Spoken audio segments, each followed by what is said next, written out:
Hi my dear family members, welcome back to our channel అత్తారింట్లో అక్క చెల్లెళ్ళు. ఈ వీడియో షూట్ చేసి చాలా రోజులు అవుతుంది. అంటే కనుమ వచ్చింది కదా, కనుమ మార్నింగ్ తీసిన వీడియో అనమాట. కనుమ రోజు మేము గారెలు చికెన్ అందరు చేసుకుంటారు కదా, మేమైతే ఎక్కువ గారెలు చేసాం. చాలా గారెలు అయితే మిగిలిపోయినాయి. ఇంకా కనుమ అయిపోయిన మార్నింగ్ మేము టిఫిన్ లోకి పెరుగు ఆవిడ చేసాం అనమాట. పెరుగు ఆవిడకి నార్మల్ గా అందరూ నైటే ప్రిపేర్ చేసుకుని పొద్దున్న తింటారు కదా, నాకైతే అలా ఇష్టం ఉండదు. అలా చేస్తే ఏదో పెరుగు పులిసిపోయినట్టుగా అనిపిస్తుంది. నేను అప్పటికప్పుడు ఫ్రెష్ గా చేసుకుంటాను అనమాట.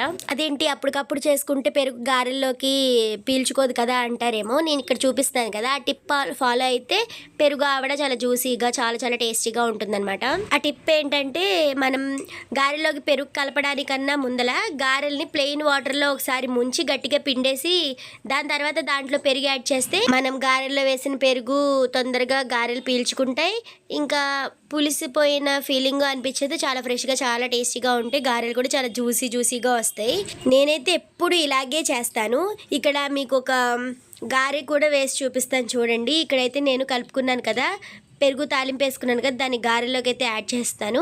వీటిల్లో అప్పటికప్పుడే మీకు ఒక గారె అయితే తీసి చూపిస్తాను చూడండి. ఇలా బ్రేక్ చేయగానే బ్రేక్ అయిపోతుంది, గట్టిగా అనిపించదు. మీలో ఎంతమందికి ఈ టిప్ తెలుసు నాకు కామెంట్ సెక్షన్లో కామెంట్ చేయండి. ఈ టిప్ అయితే నాకు మా బాబాయ్ చెప్పారనమాట. అప్పటి నుంచి నేను దాన్నే ఫాలో అవుతూ ఉంటాను. మా ఆద్య అయితే అస్సలు పెరుగు తిందని చెప్పాను కదా, ఈ పెరుగు ఆవిడ అయితే చాలా ఇష్టంగానే తింటుంది. దానికైతే పెరుగు ఆవిడ ఇష్టము. బాటిల్లో ముంచి వేయడం వల్ల ఏంటంటే పెరుగు గారి తొందరగా పీల్చుకుంటుంది. ఇవి అప్పటికప్పుడు తిన్నా కూడా చాలా టేస్టీగా ఉంటాయి.